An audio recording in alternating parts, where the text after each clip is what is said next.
হ্যাঁ নৌকো বানানো যায়। তুমি তো সব আবার ছড়িয়ে নিয়ে বসেছো, আবার তো ভোগানো শুরু। তো জ্বর এসেছে, রাত্রিবেলা তো ওষুধ দিয়েছি, আবার ভোরবেলা দেখছি সকালবেলা জ্বর এসছে। তো কী করব, আবার সেই হরলিক্স করে তাকে একটু খাওয়ানো হলো।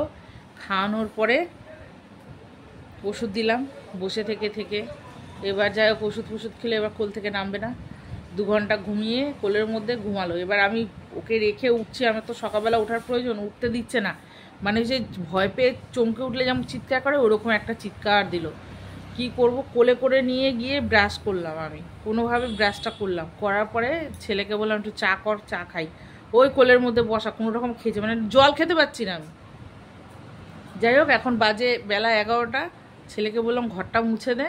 আর মেয়ে তো এইভাবে মানে একবার হরলিক্সটা পুরো একবারে খায়নি, তো আবার ঘুরিয়ে ঘুরিয়ে খাওয়াতে হয়েছে। 2টো ওষুধ 3টে ওষুধ ওইভাবে ঘুরিয়ে ঘুরিয়ে থেকে থেকে খাওয়ানো হলো। আবার কিচ্ছু খায় না, ম্যাগি করে একটুখানি খাওয়ালাম, দুবারে একটু একটু করে। এই মেয়ের পেছনে করতে করতেই আমার হয়ে গেল দেরি।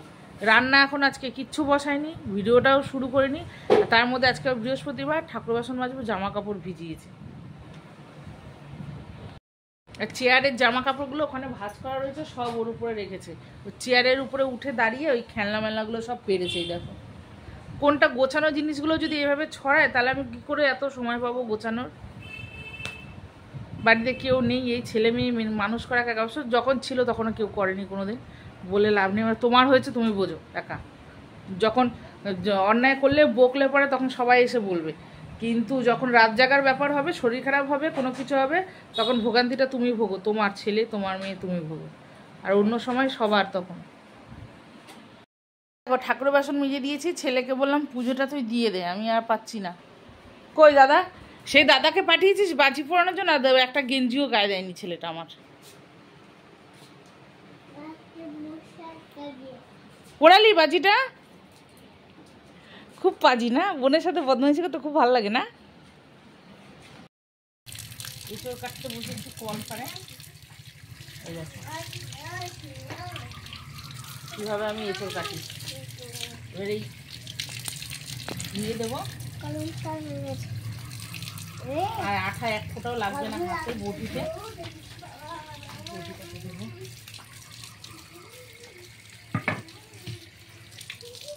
বিলের জন্য দিব না।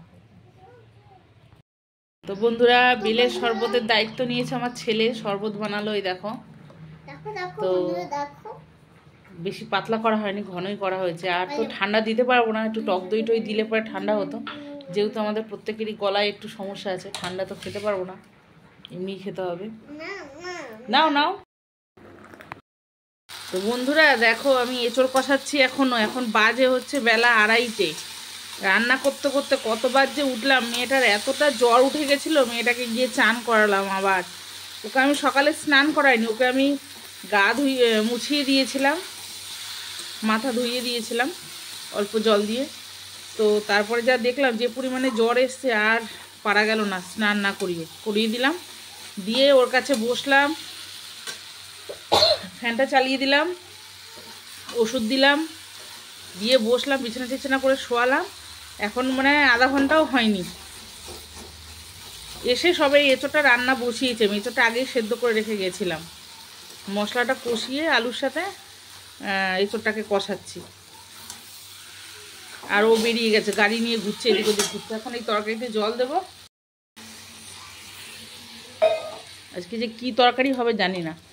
আর যদি ওর বাবা খেতে বসে 1 ফোঁটা মশলার গন্ধ পেয়েছে আর তরকারি খাবে না।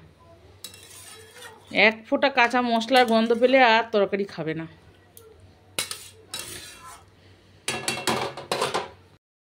তো বন্ধুরা দেখো আজকে এই দেখো এঁচড় রান্না করেছে এরকম শুকনো শুকনো করে। মেয়ের জন্য মাছ ভেজে রেখে দিয়েছিলাম, কিভাবে যে রান্নাটা করেছি হবে বলে আমি জানতামই না। আর এই দেখো মাছের কালিয়া করেছি, রুই মাছের, এটা এই যে। হ্যাঁ হ্যাঁ দেবো। তা কার মা? আমি? ও বাবা, তাই? হ্যাঁ তো, হ্যাঁ। তো দেখো বন্ধুরা বাসনগুলোকে কিভাবে নিয়ে এসে রাখলো এখানে। আর এই দেখো এই বাসন আমি মাজলাম এখন, এইমাত্র বাসন মাজলাম, দুপুরে রান্নার বাসন, খাওয়ার বাসন, সন্ধ্যার টিফিনের বাসন। আর মহারানীর চোখ মুখটা একটু দেখো, এই দেখো জ্বরে কাঁপছিল ঠকঠক করে, সন্ধ্যাবেলা কোলে করে নিয়ে বসেছিল পড়তে, আর ওর বাবা বেরিয়েছিল একটুখানি কাজ ছিল। তো এবার দেখি হালকা হালকা গাটা গরম হচ্ছে, এবার আস্তে আস্তে সেই রকম ঠকঠক করে কাঁপছে, কাঁপুনি দিয়ে জ্বর আসছে। বাবার কাজ করছে না, তো এবার কি করব, ওকে নিয়ে তো বসলাম, ওষুধ দিলাম, খাবার করে নিয়ে এসে খাওয়ালাম, সে কোল থেকে আর নামে না কিছুতে। এখন ওর বাবা এসেছে, আমি বললাম মেয়ের কাছে থাকো, আমি গিয়ে বাসন কোসন মাজি। এখন বাজে রাত্রি 10টা, এখন একটু আটাটা মেখে দেবো, রুটি করবো। বলছি আটাটা মেখে, আমি আর পাচ্ছি না, এদিকে দুনিয়া সব কাঁচা জামা কাপড় ঢং। চলো।